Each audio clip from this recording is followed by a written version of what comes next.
का परिवर्तन सभी का मैं साक्षी रहा हूँ। आज मैं आपको सत्य की उस पराकाष्ठा तक ले जाना चाहता हूँ जो सतयुग में घटित हुआ। मैं बताना चाहता हूँ राजा हरिश्चंद्र की बातें जो सत्य का पर्याय ही नहीं, सत्य की परिभाषा बनी। एक समय की बात है, इंद्रलोक में इंद्र, नारद और विश्वामित्र की सभा हुई। यूं तो सत्य के इस युग में एक से बढ़कर एक दानवीर, धर्मनिष्ठ और सत्यनिष्ठ भरे पड़े हैं, किंतु इंद्र के समान धर्मवीर, सत्यनिष्ठ और दानवीर मेरी नजर में कोई दूसरा नहीं है। नारायण नारायण नारायण नारायण नारायण नारायण नारायण नारायण।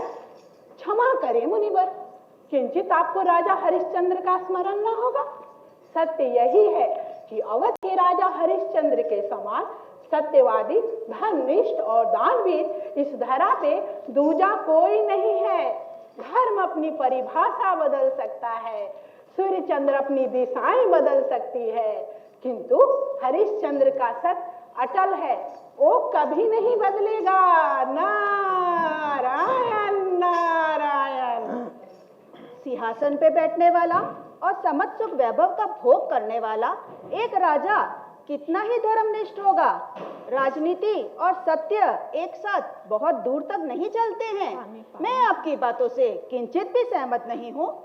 मुनिवर, मैंने जो देखा और जो सत्य है वही कहा है। आपको तनिक भी शंका है तो स्वयं जाके इसकी पड़ताल कीजिए। मुझे अपनी कथन पे तिल मात्र भी संशय नहीं है। नारायण नारायण। मुनिवर, नारद कभी असत्य नहीं कहते। उन्होंने जो देखा, जो समझा वही कह रहे हैं। मुझे तो चिंता इस बात की हो रही है, आपके इस कथन, इस वचन का क्या होगा जिसमें आपने मुझे इस संसार का सबसे बड़ा दानवीर और कर्तव्यनिष्ठ होने की बात कही थी। फिर तो आपका वह कथन झूठा साबित होता है मुनिवर। कहीं मेरा इंद्रासन चला गया तो? इंद्रदेव, आपने मेरी माया शक्ति को अभी पहचाना नहीं है। मैं अपनी योग माया से उसे ऐसा उलझाऊंगा कि उसकी सत्यनिष्ठा धरी की धरी रह जाएगी। आप मुझ पे किंचित भी संदेह ना करें। मैं समय हर परिवर्तन का मैं साक्षी रहा हूँ। राजा को रंग और रंग को राजा बनते न जाने कितनी बार अपनी आंखों से देखा करता हूँ। एक बार फिर एक राजा के रंग बनने की कहानी मेरे सामने घटित हो रही थी। मैं देख रहा था कैसे विश्वामित्र ने अपनी योग माया से हरिश्चंद्र के सपनों में आकर उसके सारे राजपाट, धन, ऐश्वर्य को भिक्षा स्वरूप अपनी झोली में समेट लिया। छल कपट की दुनिया क्या जाने सत्य की पहचान। सत्य पथ पर ही तो आते हैं हर मुश्किल इम्तिहान। क्या हो रहा है?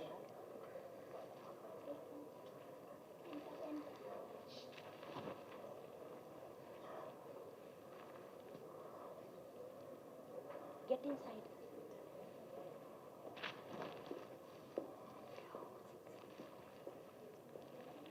स्वामी, क्या बात है?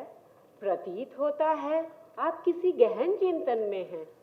यदि उचित समझें तो मुझे अपनी चिंता का कारण बताएं। सही कहा प्रिय, चिंतित तो मैं बहुत हूँ। मैंने स्वप्न में अपना सारा साम्राज्य मुनिश्रेष्ठ विश्वामित्र को दान स्वरूप दे दिया हूँ। मुझे स्वयं की चिंता नहीं है, मैं कैसा भी करके अपना गुजारा कर लूंगा। मुझे तो चिंता इस बात की है कि स्वर्ण और मखमल की सैया पर सोने वाली महारानी तारा और पुत्र रोहित का क्या होगा। महाराज, यह तो एक स्वप्न मात्र है। स्वप्न और यथार्थ एक से नहीं होते। आप व्यर्थ ही चिंता कर रहे हैं। नहीं महारानी, मेरे लिए स्वप्न और यथार्थ एक जैसे ही हैं। मैंने स्वप्न में ही सही अपना सारा साम्राज्य मुनिश्रेष्ठ विश्वामित्र को दान में दे चुका हूँ। अब ये साम्राज्य हमारा नहीं रहा। मुझे तो बस तुम्हारी और पुत्र रोहित की चिंता खाए जा रही है। स्वामी, आप तनिक भी चिंतित ना हो। यदि ऐसा है तो मैं भी महाराज शिवी की पुत्री हूँ। धन, वैभव, साम्राज्य, ये सभी तो मायावी वस्तुएं हैं, नश्वर हैं, शरीर के साथ ही नष्ट हो जाएंगी। अपना धर्म ही अपनी आत्मा के साथ जाएगा। इस धर्म पथ पर पुत्र रोहित के साथ मैं आपके साथ हूँ। एक पुरुष के जीवन में स्त्री का क्या महत्व है, यह महारानी तारा ने सिद्ध कर दिया। बिना स्त्री की सहभागिता के पुरुष का धर्म पथ पर चलना, सतपथ के मार्ग पर आगे बढ़ना असंभव है। राजा ने अगले ही दिन अपनी प्रजा के सामने बीते दिनों के स्वप्न की बातें और अपना निर्णय सुना दिया। प्रजा विचलित हो उठी, किंतु अपने राजा के सतपथ पर चलने के निर्णय को न डिगा सकी। राजा प्रजा के संवादों के बीच ही विश्वामित्र प्रकट हुए।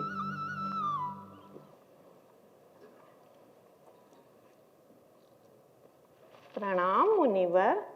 अच्छा हुआ आपने स्वयं ही अपना दर्शन दे दिया।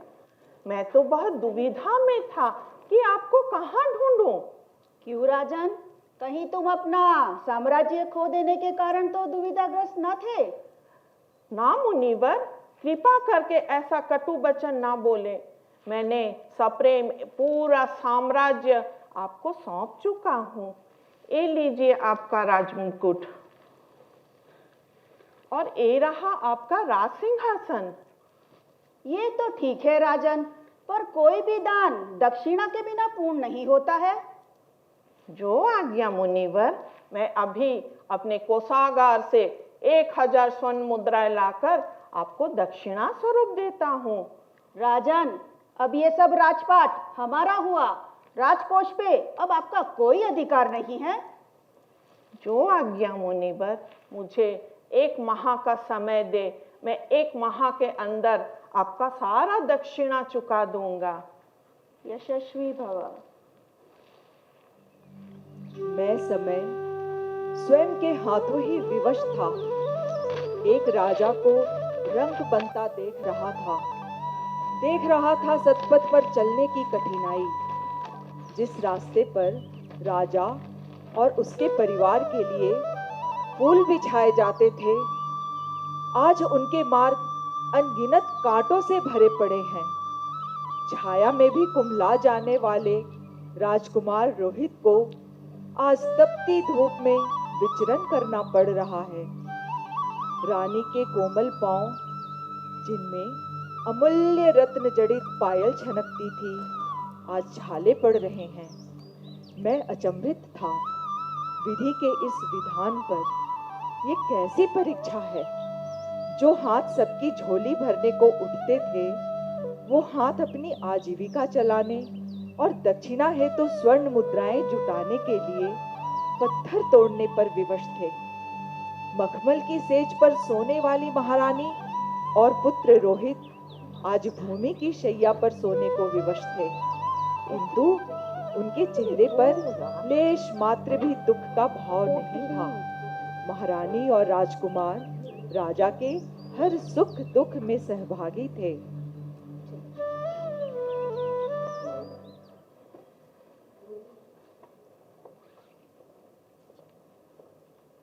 महारानी, आज हमने अपने श्रम से 1000 स्वर्ण मुद्राएं जमा कर दी हैं। सर्वप्रथम हम काशी नगरी जाएंगे। बैतरणी नदी पार करके काशी विश्वनाथ की पूजा करेंगे। तत्पश्चात यह धन लेकर मुनि श्रेष्ठ विश्वामित्र के हाथों में सौंप देंगे। जैसी आपकी इच्छा महाराज। अपने परिश्रम से कमाई गई स्वर्ण मुद्राएं लेकर राजा ने सब परिवार बैतरणी नदी पार किया। केवट को पारिश्रमिक देने हेतु जैसे ही उन्होंने मुद्राओं की पोटली खोली, सारी मुद्राएं नदी में जा गिरी। राजा हताश हो गए। तभी विश्वामित्र वहां पुनः प्रकट हुए।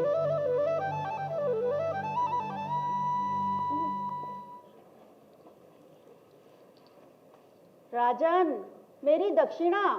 प्रणाम मुनिवर। अभी महासमाप्त होने में एक दिन शेष है। मैं महासमाप्त होते ही आपका सारा दक्षिणा चुका दूंगा।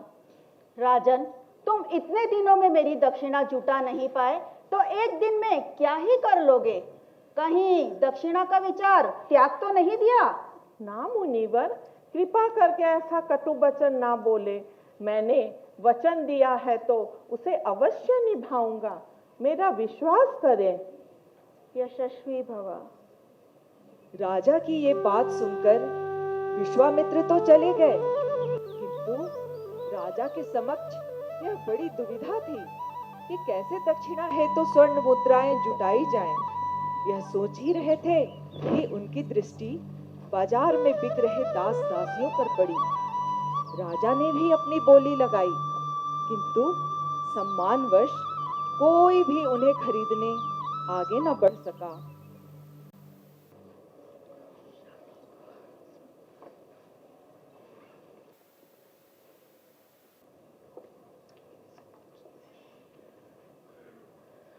पूरे काशी में कोई भी ऐसा नहीं जो मेरा मोल लगा सके। मदद करो, लगा लो मेरा मोल।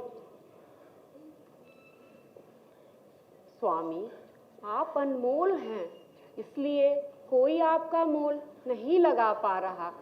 आप मुझे अवसर दें। यह जीवन किस काम का, यदि ये आपके काम ना आ सका?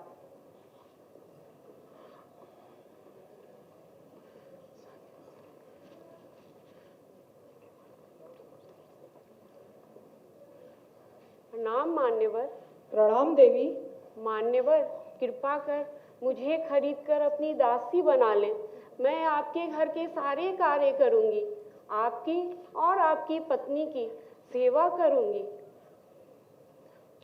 उचित है। यह लो 500 स्वर्ण मुद्राएं और हमारे साथ चलो।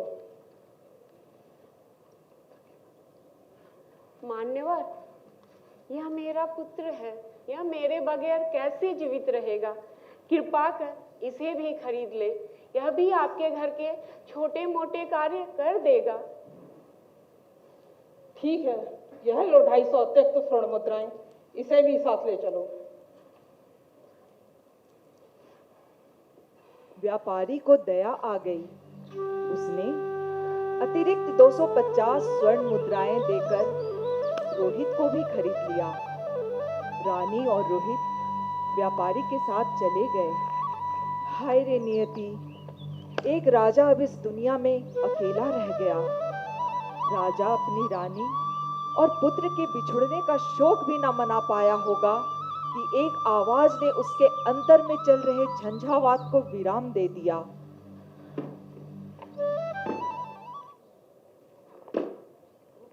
ठहर जाओ, मुझे तुम्हारी जरूरत है। आप कौन मान्यवर? मैं धरती का यमराज, काशी के मरघट की डोमराज हूँ।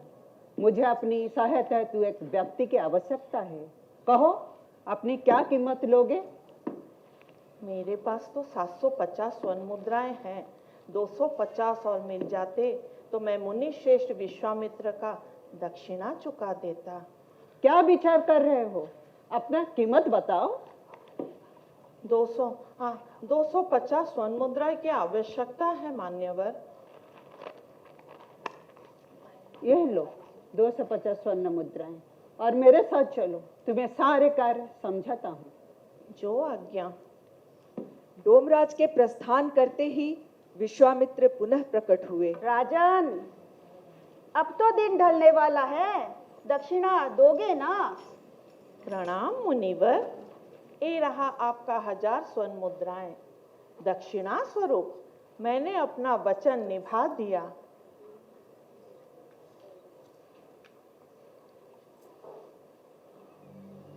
मैं समय अपनी गति से आगे बढ़ रहा था। एक मूक दर्शक बन ईश्वर द्वारा रची गई लीलाएं देख रहा था। मैं देख रहा था महारानी अपने पुत्र रोहित के साथ घर के कामकाज संभाल रही थी। राजा मरघट पर आने वाले शवों का दाह संस्कार कर रहे थे। दिन गुजरते जा रहे थे। एक दिन बाग में फूल तोड़ते समय राजकुमार रोहित को एक सर्प ने डस लिया। उसकी मृत्यु हो गई। रानी रोते बिलखते अपने मृत पुत्र को लेकर उसकी अंतिम गति तक पहुंचाने मरघट पर लेकर आई। चारों तरफ अंधेरा था। यूं तो मरघट पर दिन गुजारते हुए राजा के मन में वैराग्य की उत्पत्ति हो चुकी थी। फिर भी उनका मन किसी अनजानी आशंका से घबरा रहा था। अंधकार होने के कारण वह महारानी को पहचानने में असमर्थ थे। ईश्वर की कैसी लीला थी! यह दृश्य देखने को मैं विवश था। पत्थर दिल बन गया था। राजा रानी आमने सामने थे। रानी की गोद में उनका मृत पुत्र था। आह, कितना दर्दनाक मंजर था।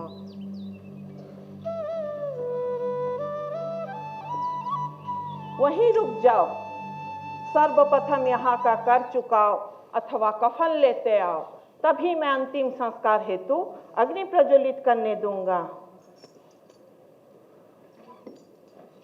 मेरे पास आपको देने के लिए कुछ भी नहीं है। कृपा करें, पुत्र का अंतिम संस्कार कर दें। देवी, मुझे यहाँ कर वसूलने के लिए ही नियुक्त किया गया है। अगर मैं कर नहीं लेता तो मालिक के साथ विश्वासघात करूंगा। इस जगह कौन हंसता हुआ आया है? सभी रोते आते हैं। क्षमा करना, पहले कर चुकाओ अथवा कफन लेते आओ, तभी मैं अंतिम संस्कार करूंगा। रानी की विवशता और राजा की कर्तव्य परायणता ने पृथ्वी आकाश सबको थर्रा दिया। बादलों की गड़गड़ाहट के साथ जोरों की बिजली चमकी। बिजली के प्रकाश में राजा को अपनी पत्नी और मृत पुत्र दिखाई पड़ गए। यह दृश्य देख मेरा भी सीना दुख से छलनी हो गया। भाग्य की कैसी विडंबना! मृत्युशैया पर उनका ही पुत्र था। रुदन करने वाली स्त्री कोई और नहीं, उनकी पत्नी ही थी। राजा हरिश्चंद्र मूर्छित से हो जाते हैं। उनकी पत्नी उन्हें संभालती है, किंतु राजा की कर्तव्य परायणता और सत्य निष्ठा की पराकाष्ठा तो देखिए।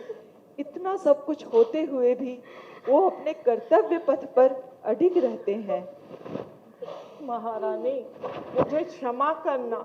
मैं अपने कर्तव्य से विमुख नहीं हो सकता, वरना मालिक के साथ विश्वासघात करूंगा। महाराज, आप अपने सत्य और कर्तव्य निभाइए। मैं आपको आपके कर्तव्य पथ से विमुख नहीं करूंगी। मेरे पास आपको देने के लिए अपनी साड़ी के आंचल के सिवा और कुछ भी नहीं है। मैं इसके ही टुकड़े कर कफन स्वरूप आपको सौंपती हूँ। डोमराज मृत रोहित के शव को उठाकर ले जाते हैं। यह देख भगवान विष्णु स्वयं को रोक नहीं पाते। बिजली की गर्जना के साथ वहां प्रकट होते हैं।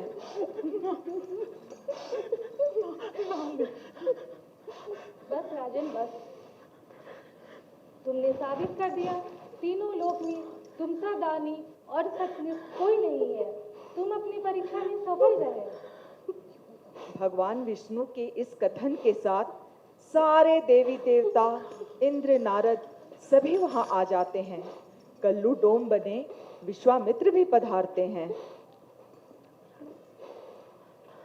राजन, तुमने सत्य की अग्नि परीक्षा में मेरी योग माया को भी पराजित कर दिया। मैं ही डोमराज बनकर तुम्हारी सत्यनिष्ठा को डगमगाने आया था, पर तुमने तो आज मुझे ही जीत लिया। ये देखो तुम्हारा राजमुकुट, और ये रहा तुम्हारा राज सिंहासन, और ये देखो तुम्हारा पुत्र रोहित भी तुम्हारे सामने जीवित है।